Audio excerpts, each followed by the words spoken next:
Hello students, today we are going to start exercise 6.3 question number first. In figure, sides QP and RQ of triangle PQR are produced to points S and T respectively. If SPR equal 135 degree and angle PQT equal 110 degree, find angle PRQ। Question number first में हमें ये बोला गया है कि एक diagram है जिसमें जो QP है उस QP और RQ और QP को हमने आगे की तरफ प्रोड्यूस किया है। प्रोड्यूस किया मीन्स बढ़ाया है।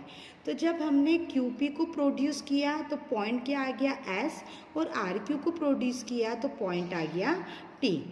ओके, अब इतना बोला है हमें क्वेश्चन में एंगल SPR हमें 135 डिग्री बोल के रखा है और एंगल PQT 110 डिग्री बोला गया है। तो हमें फाइंड करना है PRQ मीन्स ये R वाला एंगल हमें फाइंड करना है। तो स्टूडेंट सबसे पहले हमारे पास जो SPR वाला एंगल है वो 135 है, तो उसके पास वाला हम एंगल लीनियर पेयर से निकाल सकते हैं। उसके बाद हमारे पास PQT 110 डिग्री है, तो हम इसकी हेल्प से ये अंदर वाला जो Q है वो निकाल सकते हैं। तो जब हमारे पास इंटीरियर एंगल P और इंटीरियर एंगल Q आ गया तो हम इजीली ट्रायंगल के तीनों एंगल का सम 180 डिग्री होता है, तो उसकी हेल्प से हम R निकाल सकते हैं। ओके, तो हम गिवन में लिख लेते हैं। सबसे पहले जो हमें दे के रखा है प्रोसीजर मैंने आपको समझा दिया है। अब हम सॉल्व करना स्टार्ट करते हैं। गिवन हमें एंगल PQT दे के रखा है 110 डिग्री और एंगल SPR हमें 135 डिग्री दे के रखा है। हमें फाइंड क्या करना है? Only one angle. To find में हम लिख लेते हैं PRQ। ओके, अब सबसे पहले हम एक काम करते हैं, यहाँ पे कैलकुलेशन लिख लेते हैं। ओके, अब जो हमारे पास एंगल P है एक्सटीरियर वाला, हम उससे इंटीरियर वाला एंगल P निकाल सकते हैं। तो सबसे पहले हम इसको नाम दे देंगे एंगल 1। ओके, और इंटीरियर जो एंगल Q है उसे हम नाम दे देंगे 2। हमें निकालना है R मीन्स PRQ, तो उसे हम नाम दे देंगे एंगल 3।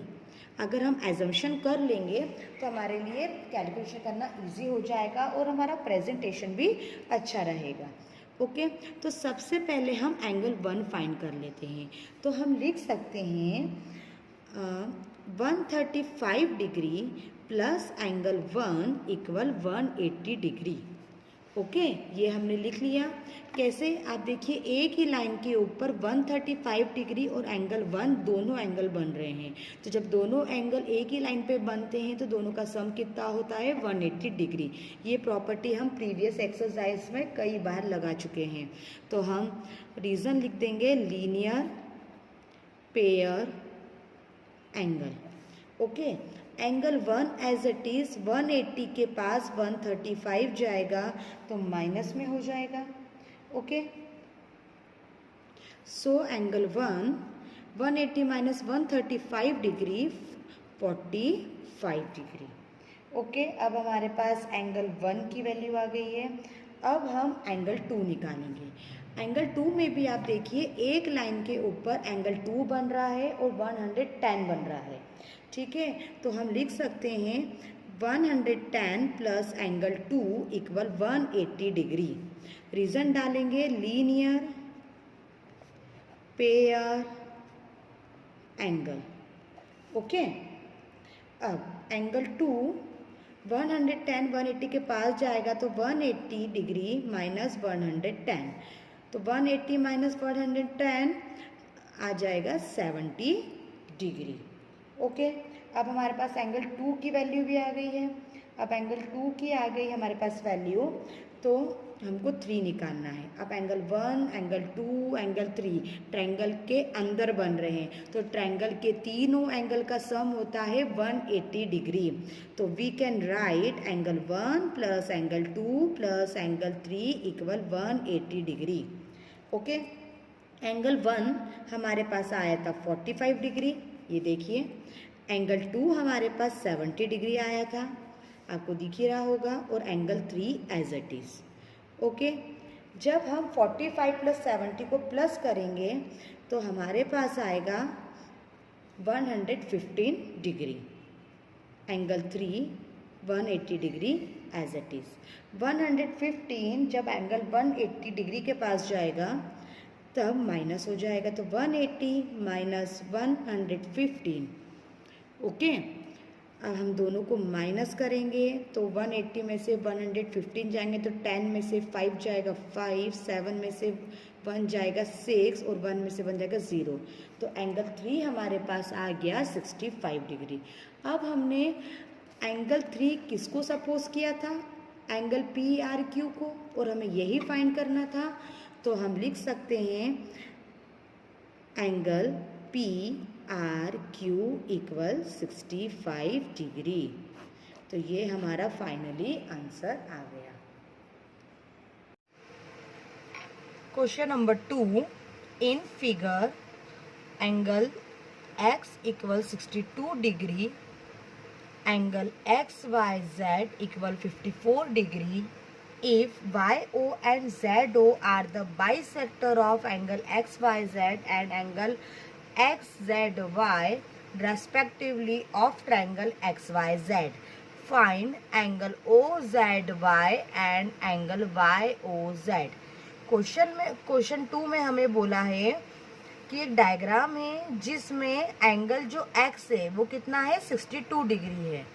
एंगल XYZ जो कंप्लीट XYZ एंगल है वो 54 डिग्री है, और जो XYZ है जो मतलब Y एंगल है, और जो XYZ है जो Z एंगल है वो बाइसेक्ट हो रहा है। ठीक है, मतलब जब भी कोई एंगल बाइसेक्ट होता है तो दो बराबर भागों में डिवाइड होता है।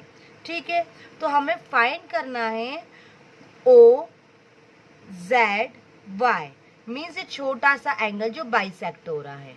ओके, और एक फाइंड करना है YOZ, मीन्स YOZ ये जहाँ पे दोनों एंगल बाइसेक्ट होके मीट हो रहे हैं वो हमें एंगल फाइंड करना है। तो सबसे पहले हम गिवन में लिख देंगे जो हमें पता है। Angle X equal 62 degree, angle XYZ 54 degree, ये दोनों हमें एंगल पता थे। अब हमें फाइंड क्या करना है, तो टू फाइंड में हम वो लिख देंगे, to find angle OZY and angle YOZ। ठीक है, अब हम सॉल्यूशन पे आते हैं, तो हम यहाँ पे कैलकुलेशन लिख देते हैं। ठीक है, ट्रायंगल के तीनों एंगल का सम होता है 180 डिग्री। तो ट्रायंगल में जो मेन ट्रायंगल है वो उसमें हमको कौन कौन से एंगल दिख रहे हैं? Angle X, angle Y, angle Z। ठीक है, तो हम लिख सकते हैं angle X plus angle Y plus angle Z equal 180 degree, क्योंकि ट्रायंगल के तीनों एंगल का सम होता है 180 डिग्री। एंगल X क्या है? 62 डिग्री। एंगल Y क्या है? 54 degree, plus angle Z as it is 180 degree as it is. 62 plus 54 degree हम ऐड करेंगे तो 116 डिग्री आ जाता है। Angle Z as it is और 180 डिग्री एज इट इज। अब जो 116 डिग्री एंगल है उसको हम 180 के पास लेके जाएंगे तो माइनस में हो जाएगा। तो 180 में से माइनस करेंगे हम 116 डिग्री, तो हमारे पास एंगल जो Z है वो 64 डिग्री आ जाएगा। ठीक है, तो हमारे पास एंगल जो Z है वो 54 डिग्री आ गया, मीन्स ये कंप्लीट एंगल जो है वो 54 डिग्री आ गया। ठीक है, लेकिन हमें अंदर वाला एंगल फाइंड करना है। ठीक है। और ये जो एंगल है जेड मेन वाला वो बाइसेक्ट हो रहा है, और जब भी कोई एंगल बाइसेक्ट होता है तो दो बराबर भागों में बाइसेक्ट होता है। मीन्स में इस छोटे वाले एंगल की वैल्यू फाइंड करना है तो हम इसको स्मॉल जेड नाम दे देते हैं। ठीक है, तो स्मॉल जेड हमें तब मिलेगा जब हम एंगल जेड का हाफ करेंगे। Okay, so angle Z small में एंगल जेड की वैल्यू क्या आती है 64, तो 2 1 जा 2, 2 3 जा 6, 2 2 जा 4, तो स्मॉल एंगल जेड आ गया 32 डिग्री। अब स्मॉल एंगल जो जेड है वो 32 आया, उसको हमने क्या माना था ओ जेड वाई। ठीक है, तो हम इसको लिख सकते हैं means angle O Z Y, O Z Y. तो ये हमें मिल गया। अब हमें फाइंड करना है वाई ओ जेड। ठीक है, जब हमें वाई ओ जेड पता करना है तो हमें स्मॉल जेड तो मिल गया, लेकिन हमें स्मॉल वाई नहीं मिला है, क्योंकि कंप्लीट जो एंगल है वाई वो 54 डिग्री है और हमें इसका बाइसेक्टर चाहिए, इसका हाफ। तो सबसे पहले हम इसका बाइसेक्टर निकाल लेंगे। अगर एंगल 54 डिग्री को हाफ कर दे तो स्मॉल वाई आ जाएगा। ठीक है, क्योंकि एंगल वाई भी क्या हो रहा है बाइसेक्ट हो रहा है दो बराबर भागों में। तो we can write small angle Y equal to half angle Y. ठीक है, अब यहाँ पे small Y as it is angle Y हमारे पास हम डायग्राम में देखते हैं तो कितना है 54। ठीक है, तो हम यहाँ पे 54 लिख देते हैं। तो 2 1 जा 2, 2 2 जा 4, कैरी आया 1, 2 7 जा 14, तो स्मॉल एंगल वाई हमारे पास 27 डिग्री आ गया। ठीक है, सो स्टूडेंट्स हमारे पास एंगल वाई आ गया स्मॉल में 32 डिग्री और स्मॉल वाई आ गया हमारे पास 27 डिग्री। लेकिन हमें फाइंड करना है, हम छोटे से डायग्राम से समझते हैं।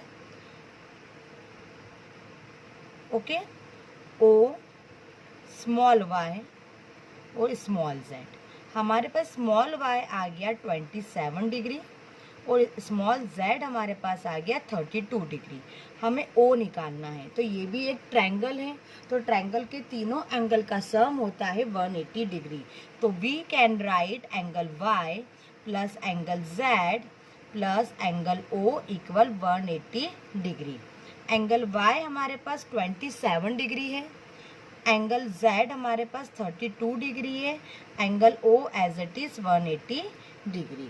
अब 27 और 32 को हम ऐड करेंगे तो हमारे पास आएगा 59 degree plus angle O as it is. Okay, अब ये 59 डिग्री जो है वो 180 के पास जाएगा तो माइनस में हो जाएगा। ठीक है, तो माइनस में हो जाएगा तो हम लिख सकते हैं एंगल ओ इक्वल 180 माइनस 59। अब 180 में से हम 59 को माइनस करेंगे तो कितना आएगा 121, तो एंगल ओ हमारे पास हो गया 121। तो हम एंगल ओ को कंप्लीटली लिख सकते हैं angle Y O Z, angle Y O Z. हमको जो भी वैल्यू चाहिए थी हमारे पास आ गई। तो यहाँ पे हमारा क्वेश्चन नंबर जो 2 है वो फिनिश होता है।